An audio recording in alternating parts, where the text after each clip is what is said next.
Bonjour, je m'appelle Salomé, j'ai 27 ans et je suis malentendante. Je suis surdité moyenne à sévère et je porte des appareils auditifs. Donc je ne communique pas en langue des signes, mais j'oralise. Et je me réfère à la lecture labiale pour comprendre les personnes. J'ai toujours été en enseignement ordinaire, de la maternelle jusqu'au secondaire. Et ensuite, j'ai décidé d'entreprendre des études de psychologie à l'UCL.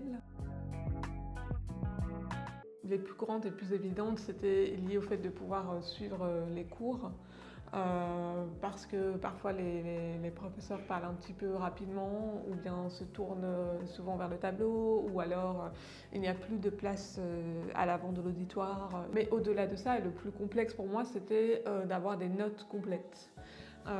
Donc, comme je n'entends pas bien, le process pour assimiler l'information auditive est assez vaste et donc prendre des notes en même temps, c'est quasiment impossible la plupart du temps, pour moi en tout cas. Donc oui, et puis il y avait des difficultés qui étaient liées aussi au format de certains examens, donc des examens avec des compréhensions à l'audition naturellement, parfois des examens oraux, etc. Enfin, voilà. Il fallait s'assurer qu'en tout cas, de manière générale, j'ai accès aux informations essentielles pour les cours sur un support écrit, donc par exemple les deadlines, les consignes d'examen, etc. Une difficulté centrale aussi quand je fais des études supérieures, c'est le fait que mon handicap est invisible. Donc je dois vraiment très régulièrement expliquer que je suis en situation de handicap, ce que ça implique et que parfois ça va au-delà de toutes les images qu'on a un peu stéréotypées sur la surdité.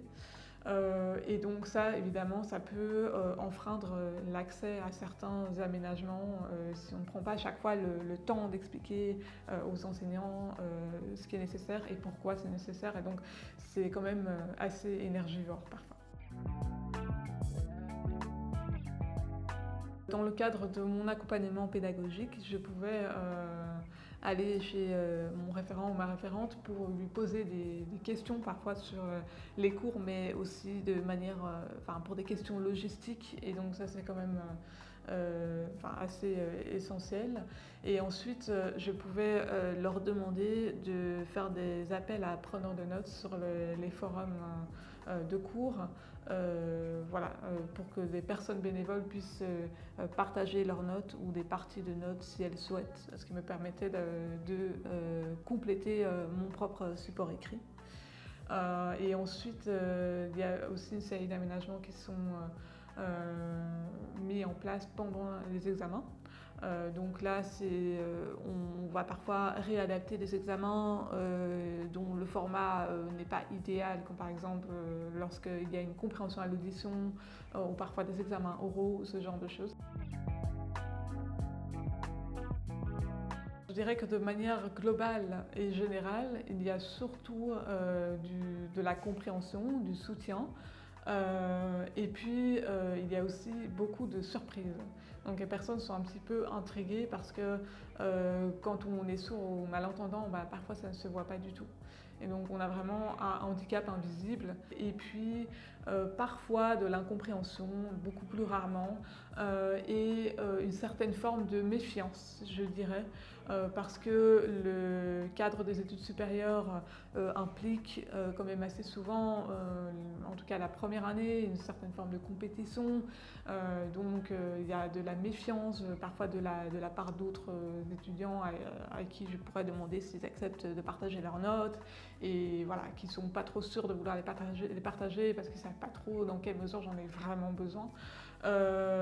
Ou alors des enseignants qui veulent comprendre pourquoi est-ce que j'ai besoin de certains aménagements au-delà du fait de parler face à moi en cours.